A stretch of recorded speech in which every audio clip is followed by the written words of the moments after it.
ನಿನ್ನ ವಿಚಾರವನ್ನು ತಿಳಿಯಬಹುದೇ? ನೀನು ಪೂಜಿಸುವ ಸರ್ವ ಸಾಕ್ಷಿ ಸೂರ್ಯ ದೇವನ ದುರಂತ ಸಭೆಯನ್ನು ನಿನಗೆ ಮೊದಲು ತೋರಿಸಿದ ಸ್ತ್ರೀನ ಈ ನಿರ್ಭಾಗ್ಯವನ್ನು ಕುಂತಿ ಎಂದು ಕರೆಯುವರು ಕರ್ಣ. ಕುಂತಿ ಅಮ್ಮ,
ಹುಟ್ಟಿದ ಕೂಡಲೇ ನನ್ನನ್ನು ಗಂಗಾ ನದಿಯಲ್ಲಿ ತೇಲಿ ಬಿಡಲು ನಾನು ನಿನಗೆ ಮಾಡಿದ ದ್ರೋಹವಾದರೂ ಈ ಪಾಪಿಯ ದೇಹವನ್ನು ಅಲ್ಲಿರುವ ಜಲಚರಗಳು ಕೂಡ ತಿನ್ನದೆ ಬಿಟ್ಟು ಬಿಟ್ಟವಲ್ಲ.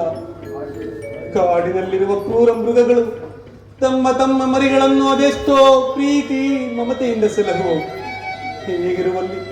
ಹೀಗಿರುವಲ್ಲಿ ಶ್ರೇಷ್ಠವಾದ ಮಾನವ ಕುಲದಲ್ಲಿ ಜನಿಸಿದ ನೀನು ಈ ರೀತಿ ಮಾಡಬಹುದೇ ಅಮ್ಮ? ಪ್ರಪಂಚದಲ್ಲಿ ಎಲ್ಲರೂ ನನ್ನನ್ನು ಸೂತ ಕುಲದವನು ಹೀನ ಕುಲದವನು ಎಂದು ಹೀಯಾಳಿಸುತ್ತಿರುವಾಗ ಅದೆಲ್ಲವನ್ನು ನಿನ್ನದೊಂದೇ ಒಂದು ಮಾತಿನಿಂದ ಪರಿಹರಿಸಬಹುದಾಗಿದ್ದ ನೀನು ಏಕೆ ಸುಮ್ಮನಿದ್ದೆ ತಾಯಿ? ಏಕೆ ಸುಮ್ಮನಿದ್ದೆ ಅಮ್ಮ? ನನ್ನೇ ಮಾತಿನಿಂದ ತಾಯಿ ಅಂತಃಕರಣವನ್ನು ನೋಯಿಸಬೇಕು ಎಂಬ ಭಾವನೆ ನನಗಿಲ್ಲ. ನೀನೇ ಹೇಳು, ಎಲ್ಲಿ ನೋಡಿದರೂ ತಿರಸ್ಕಾರ, ಎಲ್ಲಿ ನೋಡಿದರೂ ಬಹಿಷ್ಕಾರ. ಕೂತಲ್ಲಿಯೂ ಸೂತ, ನಿಂತಲ್ಲಿಯೂ ಸೂತ, ಕೊನೆವರೆವಿಗೂ ಸೂತನೆಂಬ ಪಟ್ಟ ಶಾಶ್ವತವಾಯಿತೆಂದುಕೊಂಡಿದೆ. ದೇವರ ದೊಡ್ಡವನು, 10 ದೇವರು ಪೂಜಿಸುವುದಕ್ಕಿಂತ ಹೆತ್ತ ತಾಯಿಯನ್ನು ಪೂಜಿಸು ಎಂಬ ನಮ್ಮ ಪೂರ್ವಿಕರ ಅಮೃತವಾಣಿ ತಾಯಿ. ಅಮ್ಮ, ತಾಯಿ ಅಂತಃಕರಣದ ಮುಂದೆ ಏನು ಮಾತನಾಡಬೇಕು ಎಂಬ ಅರಿವಿಲ್ಲದೆ ಮಾತನಾಡಿಬಿಟ್ಟೆ. ಮೊದಲೇ ತಾಯಿಯ ವಾತ್ಸಲ್ಯವನ್ನು ಕಾಣದವನು ಈಗ ನನಗಿಂತಲೂ ಭಾಗ್ಯಶಾಲಿಯುಂಟೆ. ಹುಟ್ಟಿದಾರಭ್ಯದಿಂದ ತಾಯಿ ಮಮತೆ ಕಾಣದಿದ್ದ ನಾನು ದೈವಕ್ಕೆ ಸಮಾನಳಾದ ನನ್ನ ಹೆತ್ತ ತಾಯಿಯಿಂದ ಸೂತನೆಂಬ ಪಟ್ಟ ಅಳಿಯಿತು. ಅಮ್ಮ, ಇಷ್ಟು ದಿನದ ಮೇಲಾದರೂ ಮಗನ ನೆನಪು ಬಂದಿತಲ್ಲ, ಕರುಣೆ ತೋರಿದೆ ಇಲ್ಲ. ಈ ಉಪಕಾರದ ಭಾರವನ್ನು ನಾನು ಹೇಗೆ ತೀರಿಸಲಿ ತಾಯಿ? ನಾನು ಹೇಗೆ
ಈಗಲೇ ನೊಂದಿರುವ ನನ್ನ ಮನಸ್ಸಿಗೆ ನಿನ್ನ ಮಾತುಗಳು ಶೂಲದಂತೆ ಹೇಳಿವೆ.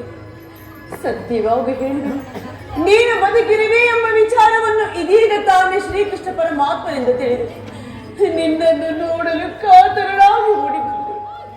ಬಾಲ್ಯದಿಂದಲೂ ನೀನು ಅನುಭವಿಸಿದ ಕಷ್ಟ ನಷ್ಟಗಳಿಗೆಲ್ಲ ಈ ಪಾಪಿಯಾದ ಕುಂತಿಯೇ ಕಾರಣಗಳು. ಕ್ಷಮಿಸು ಕಣ್ಣ, ನನ್ನನ್ನು ಕ್ಷಮಿಸು ಕಂದ. ಕೊನೆಯ ಮಾತು ನುಡಿಯದಿರು ತಾಯಿ.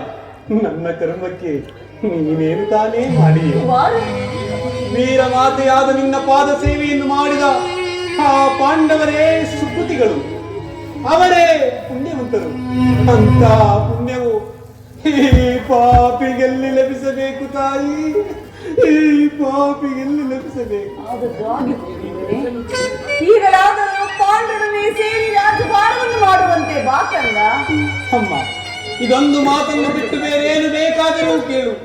ಆದರೆ ನಾನು ಜೀವಿಸಿರುವವರೆವಿಗೂ, ಸೂರ್ಯಚಂದ್ರಾದಿಗಳಿರುವವರೆವಿಗೂ, ನನ್ನಲ್ಲಿ ಕ್ಷಾತ್ರ ತೇಜಸ್ಸು ಅಣುವಾಗಿ ನಿಲ್ಲುವವರೆವಿಗೂ ನಾನೆಂದಿಗೂ ಸ್ವಾಮಿದ್ರೋಹ ಮಾತ್ರ ಮಾಡಲಾರೆ. ಹೆತ್ತ ತಾಯಿಯಾದ ನಾನು ನಿನ್ನಲ್ಲಿ ಸೆರೆಗೊಂಡು ಬೇಡಿಕೊಳ್ಳುತ್ತೇನೆ ಕಂದ, ಸೌಭಾತ್ರ ದಾನ ಮಾಡುವುದೇ. ಅಮ್ಮ, ನೀನು ವೀರಮಾತೆ, ನೀನೇ ಹೇಳು.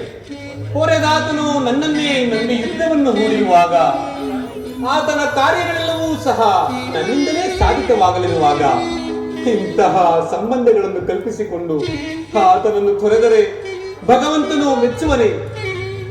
ಹೀಗೆ ಮಾಡಿದರೆ ನಾಳೆ ಹುಟ್ಟುವ ಮಕ್ಕಳು ಮೊಮ್ಮಕ್ಕಳು ಹೇ ಪಾಪಿಕರಣ, ನೀಂತಹ ನೀಚನೆ ಎಂದು ಶಪಿಸುವುದಿಲ್ಲವೇ? ಇಲ್ಲ ತಾಯಿ, ತಾಯಿ ಆಗದು ಸರ್ವದಾ ಆಗಲಾರದು. ಆತನನ್ನು ತೊರೆದರೆ ಕೊಲೆ ಪಾತಕಿಗಿಂತಲೂ ಕಡೆಯಾಗುವುದಿಲ್ಲವೇ? ನಿಶ್ಚಯ ಕಣ್ಣ.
ನಿಶ್ಚಯ ಕರ್ಣ.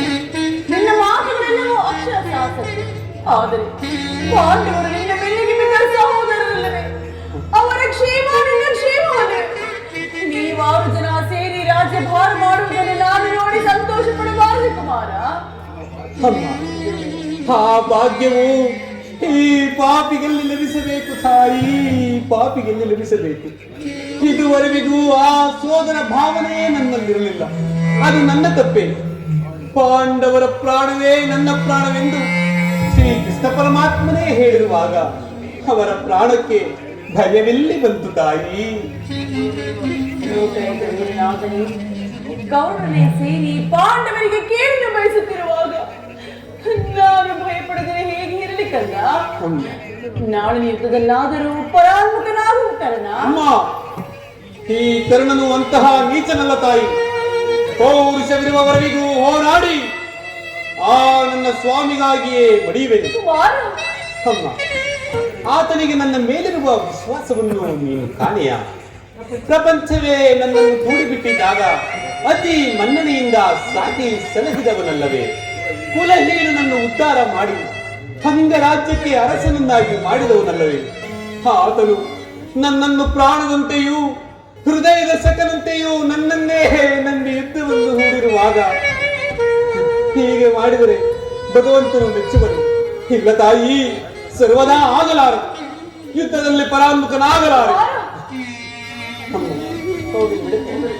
ಈಗಾಗಲೇ ನೊಂದಿರುವ ನಿನ್ನ ಮನಸ್ಸನ್ನು ನಾನು ಹೆಚ್ಚಿಗೆ ನೋಯಿಸಲವರೆ ಕುಮಾರ. ಅಮ್ಮ, ಯುದ್ಧದಲ್ಲಿ ಪಾಂಡವರೇನಾದರೂ ನಿನ್ನ ಕೈಗೆ ಸಿಕ್ಕರೆ ಅವರನ್ನು ಕೊಲ್ಲಬೇಡ ಕರ್ಣ.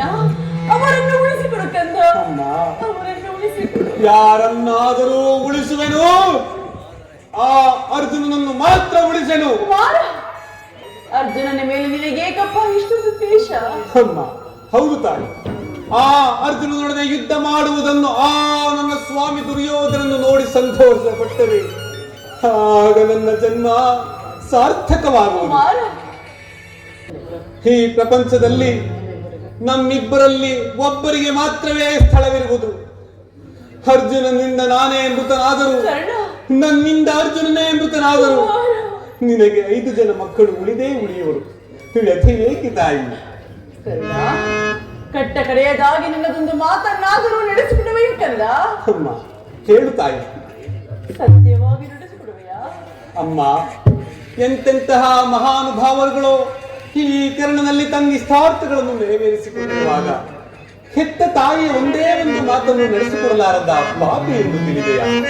ಹೇಳಮ್ಮ.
ನೀನು ದೊಡ್ಡ ಮಾನವನ ಪುನಃ ಎಂತಹ ಮಾತು ನುಡಿದು ಬಿಟ್ಟೆ ತಾಯಿ, ಎಂತಹ ಮಾತು ನುಡಿದು ಬಿಟ್ಟೆ. ದುರ್ಯೋಧನ ಆಶ್ರಯದಾತ, ಈಗಲೀಗ ನೀನು ಕೆಟ್ಟೆ, ಈಗಲೀಗ ನೀನು ಕೆಟ್ಟೆ. ಮನೋಮುನಿಗಳೇ, ಅಷ್ಟದಿಕ್ಪಾಲಕರೇ, ಸೂರ್ಯಚಂದ್ರಾದಿಗಳೇ, ನೀವೇ ನನ್ನ ಸ್ವಾಮಿಯನ್ನು ಕಾಪಾಡಬೇಕು. ಇಂದ್ರನು ಮೋಸದಿಂದ ಕವಚವನ್ನು ಅಪಹರಿಸಿದನು. ನನ್ನ ದುರಾದೃಷ್ಟಕ್ಕೆ ಸರಿಯಾಗಿ ವಿದುರನು ಬಿಲ್ಲನ್ನು ಮುರಿದು ಬಿಸಾಡಿದ. ಶ್ರೀಕೃಷ್ಣನು ನನ್ನ ಜನ್ಮ ವೃತ್ತಾಂತವನ್ನು ತಿಳಿಸಿ ನನ್ನ ಹೃದಯದ ಸ್ಥೈರ್ಯವನ್ನೇ ಕಿತ್ತುಕೊಂಡ. ಈಗ ನನ್ನ ಹೆತ್ತ ತಾಯಿ, ಮಗನೇ ಕರ್ಣ, ಯುದ್ಧದಲ್ಲಿ ದೊಡ್ಡ ಬಾಣವನ್ನು ಪುನಃ ತೊಡಬೇಡವೆಂದು ವಾಗ್ದಾನ ಪಡೆದಿರುವಳು. ಆಗಲಿ ಆಗಲಿ, ಪ್ರಪಂಚ ದೈವ ಎಲ್ಲವೂ ಸಂಚು ಮಾಡುತ್ತಿರುವುದು. ಮಾಡಲಿ ಮಾಡಲಿ, ಪೌರುಷವಿರುವವರೆಗೂ ಹೋರಾಡಿ ನನ್ನ ಸ್ವಾಮಿಗಾಗಿಯೇ ಮಡಿಯುವೆನು. ಉಳಿದುದು ದೈವಜ್ಜೆ. ಅಮ್ಮ, ಶ್ರೀಕೃಷ್ಣನ ಕುಟಿಲೋಪಾಯಗಳು ಫಲಿಸಿತು. ಈ ಯುದ್ಧದಲ್ಲಿ ನಮಗಿನ್ನೂ ಜಯವಿಲ್ಲ. ನಿನ್ನೆಲ್ಲರೂ ಸಂತೋಷವಿದ್ದಂತಾಗಲಿ. ನೀನಿನ್ನು ಹೋಗಿ ಬಾ ತಾಯಿ, ನೀನಿನ್ನು ಹೋಗಿ ಬಾ. ಈ ನಿನ್ನ ಮಾತಿನಲ್ಲಿ ಸಂದೇಹವಿಲ್ಲ ಮಗನೇ.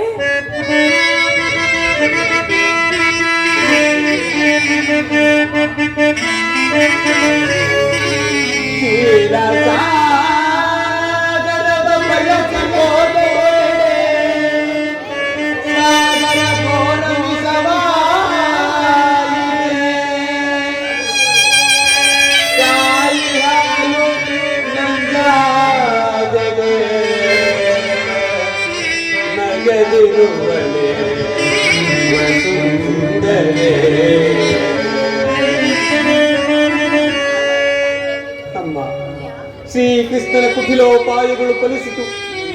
ಈ ಯುದ್ಧದಲ್ಲಿ ನಮಗಿನ್ನೂ ಜಯವಿಲ್ಲ. ನಿನ್ನೆಲ್ಲರೂ ಸಂತೋಷವಿದ್ದಂತಾಗಲಿ. ನೀನಿನ್ನು ಹೋಗಿ ಬಾ ತಾಯಿ. ಅಮ್ಮ, ಸತ್ಪುರುಷರು ಹೆತ್ತ ತಾಯಿಯಿಂದ ಏನೆಲ್ಲ ಬಯಕೆಗಳನ್ನು ಬಯಸುತ್ತಾರೆ. ನನಗ ಭಾಗ್ಯವಿಲ್ಲ. ಕಟ್ಟ ಕಡೆಯದಾಗಿ ನನ್ನದೊಂದೇ ಒಂದು ಪ್ರಾರ್ಥನೆಯನ್ನಾದರೂ ನಡೆಸಿಕೊಡುವೆಯಾ?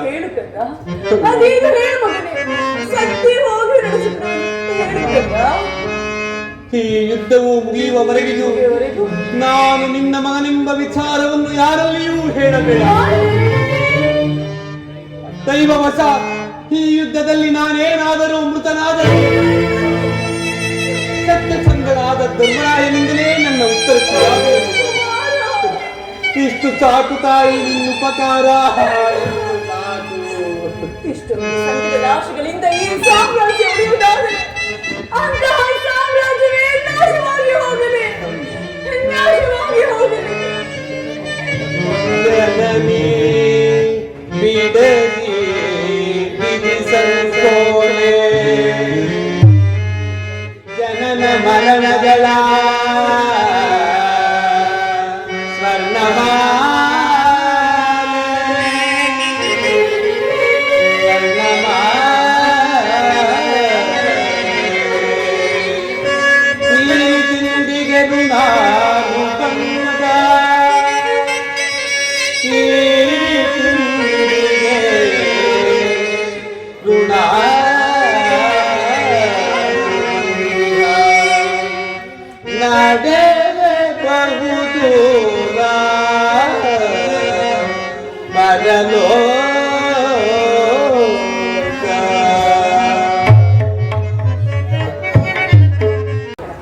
ಪ್ರಾತಃಕಾಲದ ಉದಯ ಗೀತೆಯು ಮೃತ್ಯುವಿನ ತೀರಿಸಲುವಾಗಿ ದಯಾಮಯ, ನನ್ನ ಕುಮಾರನಿಗೆ ಯಾವ ಅಮಂಗಲವೂ ಆಗದೆ.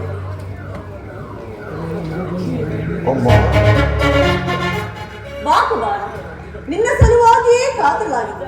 ರಾತ್ರಿಯಲ್ಲಿ ನಿದ್ರೆ ಇಲ್ಲ, ಬೆಳಕು ಹರಿಯುತ್ತಲೇ ದುರ್ಮಿತ ಪರಂಪರೆಗೆ. ದಯಾಮಯ, ನನ್ನ ಕುಮಾರನಿಗೆ ಯಾವ ಅಮಂಗಲವೂ ಆಗದಿರಲಿ. ಏಕಮ್ಮ ಏಕಮ್ಮ, ಈ ಕಣ್ಣೀರು ಯಾರು ನಿನ್ನ ಮನಮೋಹಿಸಿದ ಘಾತಕರು? ಅವನು ಇಂದ್ರನಾಗಿರಲಿ, ಚಂದ್ರನಾಗಿರಲಿ, ಅಮಿತ ಭುವನ ಬ್ರಹ್ಮಾಂಡ ನಾಯಕನವನಾಗಿರಲಿ, ಹಿಡಿದವರ ಹೆಲೆ ತಂದು ಅವರ ಮಸ್ತಕವನ್ನು ನಿನ್ನ ಪಾದಗಳಿಗೆ ಯಾರವನು? ಕುಮಾರ, ನನಗೆ ಬಂದ ದುಸ್ವಪ್ನದಿಂದ ನನ್ನ ಈ ರೀತಿ ಮಾಡುತ್ತೇನೆ. ಕುಮಾರ, ಅಮ್ಮ, ಈ ದಿನ ನಾನು ಯುದ್ಧಕ್ಕೆ ಹೊರಟಿರುವುದು. ಯುದ್ಧ? ಇದೆಂತಹ ಕೆಟ್ಟ ಸುದ್ದಿ ಕುಮಾರ. ನಿನಗೆ ಯುದ್ಧಕ್ಕೆ ಅನುಜ್ಞೆಯನ್ನು ಕೊಟ್ಟವರಾರು? ಈ ಬಾಹುಬಲಗಳಲ್ಲಿ ಶಕ್ತಿ ಇರುವವರೆಗೂ ಯುದ್ಧದ ಸಲುವಾಗಿ ದುರ್ಯೋಧನನು ಯಾರ ಅನುಜ್ಞೆಯನ್ನು ಬೇಡಲಾರ. ಕುರುಕ್ಷೇತ್ರದಲ್ಲಿ ನಮ್ಮ ಸಮಸ್ತ ಸೈನ್ಯವು ಸಮ್ಮಿಳಿತವಾಗಿರುವುದು ನಿನಗೆ ತಿಳಿಯದೇ ಜನರಿಗೆ? ತಿಳಿದಿರುವುದು ಕುಮಾರ, ಆದರೆ ಅದು ನಿನ್ನ ಢಾಂಬಿಕ ಪ್ರದರ್ಶನದ ಪರಮಾವಧಿ ಎಂದು ಪಾಂಡವರನ್ನು ಹೆದರಿಸಲು ಹುಡುದಂತವೆಂದು ಭಾವಿಸುತ್ತೇನೆ. ಸ್ನೇಹ, ವಾತ್ಸಲ್ಯ, ಪ್ರೀತಿ, ತಿಲಾಂಜಲಿಯನ್ನು ಬಿಟ್ಟು ಈಗ ಘೋರ ಯುದ್ಧಕ್ಕೆ ಆಹ್ವಾನ ಕೊಡುತ್ತೇವೆ ಎಂದು ಮಾತನಾಡುತ್ತಿರಲಿಲ್ಲ ಕುಮಾರ. ಅಮ್ಮ, ಯುದ್ಧವು ಕ್ಷತ್ರಿಯನ ಧರ್ಮ. ಯುದ್ಧವು ಮನುಷ್ಯನ ನಾಶ, ನೀತಿಯ ಪ್ರಳಯ, ಧರ್ಮದ ಮಹಾವಿಫಲವ. ಕುಮಾರ, ನನ್ನ ಮಾತನ್ನು ಕೇಳು. ಗೃಹದ್ವಾರದಲ್ಲಿ ಕೈ ಜೋಡಿಸಿರುವ ಶಾಂತಿಯ ಮೂರ್ತಿ ನಿರಾಕರಿಸಿ ಘನಘೋರ ಯುದ್ಧಕ್ಕೆ ಆಹ್ವಾನ ಕೊಡಬೇಡ. ನಿಲ್ಲಿಸು ಕುಮಾರ, ಯುದ್ಧವು ನಿಲ್ಲಿಸಿಬಿಡು. ಅಮ್ಮ, ಇಂತಹ ಅಪೌರುಷದ ಮಾತುಗಳನ್ನು ಕೇಳಿ ಕೇಳಿ ಬೇಸತ್ತಿರುವನು. 100 ಜನ ವೀರಪುತ್ರರನ್ನು ಎತ್ತ ವೀರ ಮಾತೆ ಒಂದಲ್ಪ ಯುದ್ಧದ ಸಲುವಾಗಿ ಇಷ್ಟೊಂದು ದೌರ್ಬಲ್ಯಹೀನರಾಗುವುದು. ಯುದ್ಧವು ಕ್ಷತ್ರಿಯ ಧರ್ಮ. ನಾನು ಆ ಧರ್ಮವನ್ನು ಪಾಲನೆ ಮಾಡುವುದು. ಧರ್ಮದ ರಹಸ್ಯವನ್ನು ನೀನು ತಿಳಿಯಲಾರೆ ಕುಮಾರ. ತಿಳಿಯಬೇಕಾದರೆ ಪಾಂಡವರಿಗೆ ಸಲ್ಲಬೇಕಾದ ಅರ್ಧ ರಾಜ್ಯವನ್ನು ಕೊಟ್ಟು ಸಮಾನ ಭಾವದಿಂದ ರಾಜ್ಯವನ್ನು ಆಳು ಕಂದ. ಪಾಂಡವರು ಪಾಂಡವರು ಪಾಂಡವರು ಪಾಂಡವರು ಮಾಡಿದ ಧರ್ಮ ಸಪ್ಪತ್ತಾದರೆ ಶತಧಿಕ್ಕಾರವರಲ್ಲಿ ಆ ಧರ್ಮಕ್ಕೆ. ಕುಮಾರ, ಪತ್ನಿಯ ಅಪಮಾನವನ್ನು ನೋಡುತ್ತಾ ಎದುರೇ ಕುಳಿತುಕೊಳ್ಳುವುದು ಶಾಸ್ತ್ರ ಧರ್ಮವೇ? ಮನುಷ್ಯರೇ ಅವರು. ಭಾನುಮತಿಗೂ ನನ್ನಂತಃಪುರದ ದಾಸಿಗೂ ಅಂತ ಅಪಮಾನವಾಗಿದ್ದರೆ ನಾನೇನು ಮಾಡುತ್ತಿದ್ದೆ ಗೊತ್ತೇ? ಏನು ಮಾಡುತ್ತಿದ್ದೆ? ಬಣಬಂಧವನ್ನು ನಿರಾಕರಿಸಿ ಸಮಗ್ರ ಪೃಥ್ವಿಯ ಪ್ರತಿಕಕ್ಷಿಯಾಗಿ ನಿಂತಿದ್ದರು. ಪೃಥ್ವಿಗೆ ಮುಕ್ತಿ ಸ್ವರೂಪನಾಗಿ ಶತಾಧಿಕ ವೀರನು ಎದುರಿಗೆ ಬಂದರೆ ಲೆಕ್ಕಿಸದೆ ಆ ಅಪಮಾನದ ಪ್ರತಿಶೋಧವನ್ನು ಮಾಡುತ್ತಿದ್ದೆ. ಆದರೆ ಧರ್ಮದುರ್ಯನರಾದ ಪಾಂಡವರು ಮಾಡಿದರೆ ಏನು? ಅದಕ್ಕಾಗಿ ಪಾಂಡವರ ಮೇಲೆ ನನಗಷ್ಟು ದ್ವೇಷ. ಅವರು ಭರತವಂಶದ ಕಳಂಕ ಸ್ವರೂಪ. ಅವರನ್ನು ದಾತಗಳೆಂದು ಅಂಗೀಕರಿಸುವ ಇಚ್ಛೆಯೂ ನನಗಿಲ್ಲ. ಶಂತ ದುಷ್ಯಂತಾದಿ ನಮ್ಮ ಪೂರ್ವಿಕರ ಪೂಜ್ಯ ಸ್ಮರಣೆಯನ್ನು ದುಷ್ಕೀರ್ತಿಗಳಿಂದ ಉದ್ಧಾರ ಮಾಡುವುದೇ ಈ ಯುದ್ಧದ ಉದ್ದೇಶ. ನಾನಿದರ ಸಲುವಾಗಿ ದೀಕ್ಷಾಬದ್ಧನಾಗಿರುವನು. ಅಮ್ಮ, ಪಾಂಡವರ ದಿಕ್ಕಿಲ್ಲದ ಧರ್ಮಕ್ಕಿಂತ ಈ ನನ್ನ ಕ್ಷತ್ರಿಯನ ವೀರ ಧರ್ಮ ಯುಗಯುಗಾಂತರಕ್ಕೂ ಸ್ಮರಣೀಯವಾದದ್ದು. ನನ್ನನ್ನು ಆಶೀರ್ವದಿಸಿದಲ್ಲಿ ಈ ಜ್ಞಾತ ಹಿಂಸೆಗೆ ಗಾಂಧಾರಿಯ ಶುಭ ಕಾಮನೆಗಳು ನಿನಗೆ ಅಷ್ಟೊಂದು ಅವಶ್ಯಕತೆ ಹೊಂದಲಾರೆ. ನೀನದನ್ನು ಹೊಂದಲಾರೆ ಕುಮಾರ, ಹೊರಟು ಹೋಗು. ಅಮ್ಮ, ಈ ದಿನ ಮಾತೃವಾಕ್ಯವನ್ನು ಮೀರಿದನೆಂಬ ಕಳಂಕ ನನ್ನ ಪಾಲಿಗೆ ಕಟ್ಟಿಟ್ಟ ಬುದ್ಧಿಯಾದರೂ ಚಿಂತೆ ಇಲ್ಲ. ನಾನು ಈ ದಿನ ನನ್ನ ಶತ್ರುವನ್ನು ಆಹ್ವಾನಿಸಿಯೇ ಬಿಡುತ್ತೇನೆ. ಆಹ್ವಾನಿಸುತ್ತಿರುವುದು ನಿನ್ನ ಶತ್ರುವನ್ನಲ್ಲ, ನಿನ್ನ ಮೃತ್ಯುವನ್ನು. ದಕ್ಷಿಣಾವತಿ ರಕ್ತ ಸಿಂಹಾಸನವು ರಕ್ತದ ಮಡುವಿನಲ್ಲಿ ಮುಳುಗಿ ಹೋಗಿದೆ. ದಕ್ಷಿಣಾವತಿ ಬದಿಯಲ್ಲಿ ಹರಿಯುತ್ತಿರುವ ಗಂಗಾ ನದಿಯು ಕೆಣ್ಣೀರನ್ನು ಕಾಲುವೆಯಾಗಿ ಹರಿಯುವುದು. ದಕ್ಷಿಣಾವತಿ ಸುಮಂಗಲಿಯರು ತಮ್ಮ ಮಾಂಗಲ್ಯವನ್ನು ಕೈಯಲ್ಲಿ ಹಿಡಿದು ನಿಲ್ಲಬೇಕಾಗುವುದು. ನೀನೇನು ಮಾನವನು ಇಲ್ಲ ದಾನವನು? ಅಮ್ಮ, ಈ ಕ್ಷಣದಿಂದ ನಾನು ಮಾನವನಲ್ಲ, ದುರ್ದಾನವನಾಗಲೇ ನಡೆಯಬೇಕಾದಲ್ಲಿ ನಡೆದೇ ತೀರಬೇಕು. ಬಾ ಕುಮಾರ, ಯುದ್ಧಕ್ಕೆ ಹೊರಟಿರುವ ನಿನ್ನನ್ನು ಆಶೀರ್ವದಿಸಿ ಕಳಿಸಿಕೊಡುವುದು ಹೆತ್ತ ತಾಯಿಯಾದ ನನ್ನ ಕರ್ತವ್ಯ. ಬಾ ಕಂದ, ನನ್ನ ಎದುರಿನಲ್ಲಿ ಮೊಣಕಾಲಲ್ಲಿ ಕುಳಿತುಕೋ. ಈ ಗಾಂಧಾರಿ ಅಗ್ನಿಮಯ ಸ್ಪರ್ಶದಿಂದ ಒಂದು ಹುಲ್ಲುಕಡ್ಡಿಯ ವಜ್ರಾಯುಧಕ್ಕಿಂತ ಕಠಿಣವಾಗಿದೆ. ಕುಮಾರ, ಯಾರಲ್ಲಿ ಧರ್ಮವಿರುವುದು ಅವರಿಗೆ ಜಯ ಲಭಿಸಲಿ. ಯಥೋ ಧರ್ಮಸ್ಥತೋ ಜಯ, ಯಥೋ ಧರ್ಮಸ್ಥತೋ ಜಯ, ಯಥೋ ಧರ್ಮಸ್ಥತೋ ಜಯ.